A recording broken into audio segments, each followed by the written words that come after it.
ఎవరైనా కానీ అడిగితే మా వెనుక ధన బలం ఉంది, అధికార బలం ఉంది, ఎవరికి చెప్పుకుంటారో చెప్పుకోరి, మీతోటి ఏం కాదన్న వర్షంలో నైట్ నుంచి ఇప్పటి వరకు ఎటువంటి కూడా వాళ్ళు మా దగ్గరకు వచ్చి మాట్లాడలేదు, చేయలేదు. కాబట్టి మాకు దయచేసి న్యాయం కావాలి. పేద పిల్లలు ఉన్నారు, చిన్న పిల్లలు ఉన్నారు, వాళ్ళ భార్య పిల్లలకు న్యాయం చేయాలని చెప్పేసి కోరుతున్నాము. ఒకవేళ న్యాయం జరగకపోతే సీఎం రేవంత్ రెడ్డి గారి వద్దకు వెళ్ళడానికి కూడా మేము వెనుక అడుగు వేయము.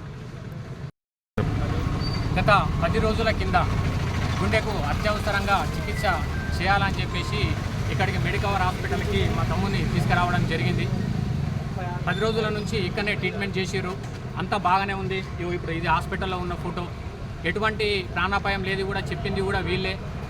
దీనికి అత్యవసరంగా 80,000 అవసరం పడుతుంది అని చెప్పేసి వాళ్ళను నమ్మించి భయభ్రాంతులకు గురి చేసి ఎటువంటి రిసీట్ ఇవ్వకుండా 80,000 రూపాయలు రూమ్లోకి తీసుకెళ్ళి మరీ తీసుకున్నారు. బట్ ఆపరేషన్ ఫెయిల్ అయింది. చనిపోయిన వ్యక్తికి ట్రీట్మెంట్ చేసిర్రు. మా బంధువులు వచ్చి అక్కడికి ఐసీయూకి పోతానంటేనే జబర్దస్తిగా 3 గంటల తర్వాత పంపించారు తప్ప అప్పటి వరకు పంపించలేదు. ఇది ఏంటి అని అడిగితే మీ ఇష్టం వచ్చిన దగ్గర చెప్పుకోపోండి, అయింది అయిపోయింది, మీతో ఏం కాదు అన్న వర్షంలో మాట్లాడుతున్నారు. దయచేసి పేద కుటుంబం, మాకు న్యాయం చేయగలరని చెప్పేసి మీడియా పరంగా మీకు అందరికీ తెలియజేస్తాం. హాస్పిటల్లో సర్జరీ తర్వాత ఆపరేషన్ సక్సెస్ అని చెప్పేసి వీళ్ళు చెప్పారు. మా వాళ్ళు కూడా చాలా ఆనందంగా ఫీల్ అయ్యారు. బట్ ఏంటంటే ఎవరిని కూడా చూపించలేదు. అయితే వేరే పేషెంట్లకు కూడా ఆపరేషన్ జరిగింది, వాళ్ళ వద్దకు బంధువులు వెళ్తున్నారు, మేమెందుకు వెళ్ళొద్దు అన్న ఉద్దేశం మా వాళ్ళు కొంచెం గట్టిగా మాట్లాడేసరికి లోపలికి వెళ్ళినాము. లోపలికి వెళ్ళేసరికి మానిటర్ పనిచేయడం లేదు.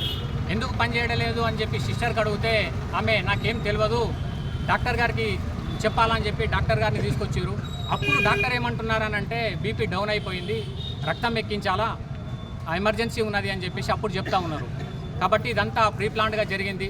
దయచేసి వాళ్ళ వైద్యుల నిర్లక్ష్యం వల్లే ఒక నిండు ప్రాణం పోయింది. మాకు మా పేద కుటుంబానికి న్యాయం కావాలి. చిన్న పిల్లలు ఉన్నారు.